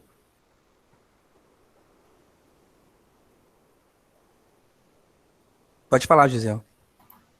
Tirando essa operação aí especial do Grupo A12 aí, assim, hoje a produção maior de equipamentos, hoje, eu acho que dentro do grupo da Goiás Forte, até o Ron pode confirmar isso, está dentro da Goiás Forte. Estão me ouvindo, gente? Nós estamos precisando com urgência, de uma companhia de seguros que consiga aceitar máquinas agrícolas com mais idade para nós. Infelizmente, nós vamos ter que buscar alguma que queira, nem que seja no rouba-monte, mas vamos ter que atender alguns clientes nossos que estão precisando, entendeu? Tem perdido bastante negócio, são clientes bons, entendeu? E as companhias não têm entendido isso. Então, Gisele, vou aproveitar aí a tua colocação. O que acontece? Esses seguros, geralmente, né, foi o que o Marcelo falou aí no meio da explanação, que seguros são bloqueados quando você cota, e geralmente a idade do equipamento, e é óbvio, né, cara, quanto mais antigo o equipamento, mais sinistro você tem, principalmente colheitadeira. A gente está pagando exatamente aqui, agora, né, Marcelo? A gente está pagando aqui 1 milhão, semana passada, colheitadeira. Um pouquinho mais antiga, está pagando aqui 1 milhão. E assim, a gente paga sinistro aí de equipamento o tempo todo, mas é de Rio Verde. O tempo todo, pegou fogo. A gente paga, e faz parte do risco, né? A gente faz seguro para isso. Mas tem alguns equipamentos que tem mais sinistro do que outro, por conta disso que a companhia coloca no rol de aceitação restrita. É por isso que quando você é bloqueado numa cotação, a gente precisa fazer uma defesa. Quanto mais argumentos a gente tem para defender, melhor. Mas tem risco que realmente, nem com todos os argumentos, a gente consegue aceitação por conta do ramo, da atividade e do ano. Mas é isso, a gente defende praticamente tudo, né? Mas a gente também entende aí o lado da seguradora que o risco ele é muito alto, né? Alguns equipamentos têm um risco altíssimo aí por conta da idade e do tipo de atividade. Mas manda aí que a gente está defendendo tudo. Ok, Paulo, obrigado. E assim, só complementando, a gente tem conseguido aí 60% dos nossos pedidos. Né, não são todos, mas 60% dos nossos pedidos, claro, com uma argumentação sólida e bem feita, né, a gente tem conseguido reverter os bloqueios, sim. Só precisamos, assim, que o corretor entenda que a gente precisa um pouquinho de tempo, é um processo moroso, né, mas eu tenho conseguido reverter a Lívia e a Fernanda, que estão aí como gerentes comerciais à frente aí com vocês, a gente tem conseguido reverter a maior parte das cotações bloqueadas. É verdade. Quando sai da esteira, né? Quando sai da normalidade, o processo ele é mais lento mesmo. É bem isso. Eu queria só voltar aqui, só para a gente finalizar, o Aildo aí da Turiceg, só complementando, você perguntou se a companhia, no caso, se ela ajustava lá o orçamento da concessionária num caso de sinistro. Assim, por experiência, na maior parte das vezes, ela ajusta sim, tá? Só que o segurado só tem que esperar a companhia fazer a vistoria e tudo mais, tá? Mas na maior parte dos sinistros, os valores são ajustados sim, sem nenhum problema. Bom, pessoal, eu coloquei uma última tela aí, que é a tela do nosso suporte. Nós temos hoje um chat exclusivo para sinistro, nós temos um chat exclusivo para emissão. Só para orientar vocês, muitas vezes, muitas dúvidas, o próprio chat consegue sanar, e dúvidas mais corriqueiras que vocês têm no dia a dia aí, vocês conseguem sanar tudo por esses canais aí que eu estou apresentando para vocês. Via de regra, quero agradecer a oportunidade, eu e o Paulo, o Gabriel que já se ausentou, podemos mutar para vocês, teoricamente tendem-se a achar que é algo, mas a gente não pode achar inseguro, a gente tem que ter certeza. Antes da gente finalizar, já me despeço aqui, mas se alguém tiver algum questionamento, alguma observação que queira fazer, estou aqui à disposição, eu e a nossa equipe, tá? E é isso, principalmente momentos que o Gabriel estava aqui, que pôde nos dar um parecer lá da matriz, com algumas novidades que estão mais na ponta lá, que vão chegar para a gente daqui a um tempo. Mas é isso, obrigado pela presença, obrigado pelo comprometimento, obrigado por estarem participando aqui com a gente, para a gente enriquecer o nosso conhecimento em relação a Bradesco Seguros. Abro aí para vocês se quiserem fazer algumas ponderações e a gente já finaliza. Legal, Marcelo. Gente, antes, né, de abrir para algum questionamento, também agradeço aí a presença de todos, a oportunidade de falar um pouco aí do produto, do nosso dia a dia. E, para ser bem sincero, eu achei muito rico esse bate-papo, eu acho que foi bem elucidativo, muita pergunta que causava dúvida no dia a dia, a gente resolveu aqui. Eu posso dizer que foi muito produtivo, foi, eu acho que um dos melhores treinamentos, troca de experiência, conversa que a gente teve aí com relação a seguro de equipamentos, que é um segmento muito forte na nossa região. Então, acho que vamos revisitar essa apresentação aí, tirar dúvida. Marcelo colocou aqui os canais para contato também, que ajuda bastante no dia a dia. Então, acho que foi bastante produtivo, bem rico, né? A gente pode tirar bastante dúvida que eu vejo aí nos canais aí, que a gente fica perguntando, acho que a gente conseguiu matar aqui. Então, muito obrigado, Rômulo, muito obrigado ao time da Goiás Forte. Acho que a gente, com esse tipo de conversa, enriquece bastante nosso conhecimento e nos deixa cada vez mais preparado para fazer e não perder negócio. Obrigado mesmo aí pela participação de todos. Alguém ainda tem algum questionamento, alguma coisa, pessoal? Acho que não, né? Rômulo, a gente pode fechar aí, tudo bem? Então é isso, pessoal. Ele falou que ia se ausentar, né? Talvez não tenha voltado ainda. Enfim. Parece que ele só tem algum atendimento, mas em nome dele, viu, Paulo, e da toda a Goiás Forte, quero agradecer vocês aí pela participação, né? Principalmente dessa peça lá da Matriz, bastante informação para a gente. Mas valeu, foi muito bom. Como você disse, foi um dos melhores treinamentos que a gente parece que teve até hoje. Então, agradecer vocês, todos os colegas da Goiás Forte que participou, né? Nós estamos com 17 pessoas além de mim, parece. Então, assim, finalizamos com 17 pessoas, excelente. Parabéns a todos, obrigado, viu, Paulo? Obrigado, Marcelo. Eu que agradeço. Um abraço para todos vocês, tá? Tamo junto Gisel, aí. Posso pegar teu gancho aí, Gisel? Porque pedir não faz mal, né, rapaz? Pedir é liberado, tem que pedir é de graça. Gente, só uma atençãozinha de todos aí nessa reta final, por gentileza, no nosso residencial aí, e se puder focar nessa transmissão há 30 dias, ajuda bastante. É um produto aí que ajuda muito, inclusive na avaliação da carteira de RE como um todo, de equipamento, que é uma gordura positiva, eu digo que é o bom colesterol residencial.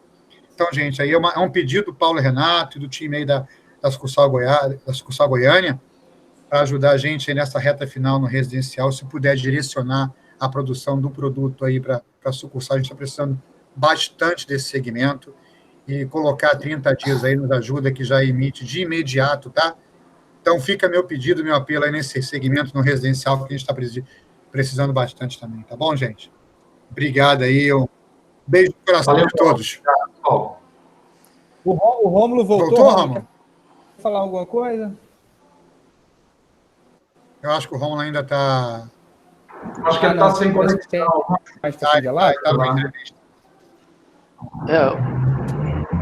Paulo, muito obrigado aí, Paulo Renato, muito obrigado, Marcelo, parabéns, eu concordo com o Gisiel, aí foi um dos melhores treinamentos que nós tivemos até hoje, focado para um determinado produto.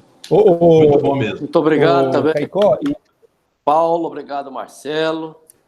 Um bom dia para você. Bom dia, gente. O Zezé, Gesiel, Caicó, eu queria até pedir uma ajuda para vocês, só para a gente finalizar aqui. Esse treinamento foi um dos, assim, estou pegando o gancho de vocês, tá? Um dos melhores treinamentos que a gente já teve, um dos mais enriquecedores de informação. O que é um pedido meu, é uma briga minha antiga, com todos os corretores. Daí a importância, ainda mais nesse momento de pandemia, onde qualquer um pode participar do treinamento, 10 funcionários, 15 funcionários, o máximo de funcionários possíveis, que vocês coloquem nos próximos, porque é difícil a gente passar o que a gente aprendeu aqui da forma que a gente aprendeu. Eu sei que a gente passa, mas assim, é um pedido meu para vocês, quanto mais funcionários vocês conseguirem colocar nesse treinamento para participar, cada um pode fazer da sua mesa, se estiver em casa ou em qualquer outro lugar, nos ajude com essa divulgação que é muito importante, só vocês têm ganhar. Tá? Muito bom, Marcelo. Isso mesmo. Eu acho que não economize em pessoas para que são reuniões. Eu falo assim, porque você está participando, mas você poderia, um exemplo, né? Você poderia colocar mais 5 pessoas da sua corretora, o outro mais 5 da outra corretora. Então, assim, não existe limite de pessoas. E as informações que a pessoa ouve aqui não consegue repassar da minha, porque eu quero que vocês participem, mas eu quero ver mais gente participando, porque eu sei o quanto isso é enriquecedor e o quanto isso faz a diferença lá no final. É interessante isso. Um abraço para vocês, obrigado, viu? Viu, Marcelo? Isso é interessante, mas a gente também tem um problema que a gente não pode disponibilizar todo mundo da corretora, porque a gente tem um quadro reduzido. Eu coloquei um que é o que faz cálculos, que está ligado diretamente a isso aí, a esse curso, entendeu? Então, ele esteve participando e perfeito, eu. Perfeito. Não, assim, eu não quis falar, não estou falando assim. Perfeito.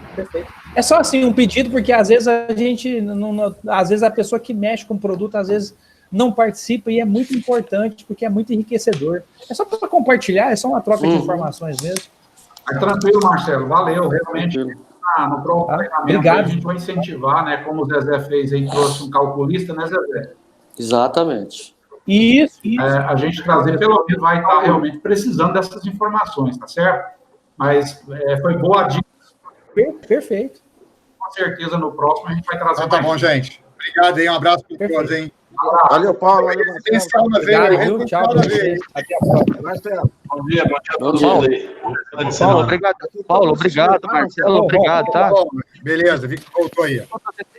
Tá saído antes na entrevista aqui com o Paulo Henrique. Valeu, mas foi muito bom, tá? Obrigado. Valeu, Romo. Foi muito, acho que abraço, bastante enriquecedor. Muito positivo aí. Obrigado. Obrigado você. Zezé, cadê seu bigode, Zezé? Não, é só quando estava em home office. Até o Paulo tirou a barba. Tirei. Eu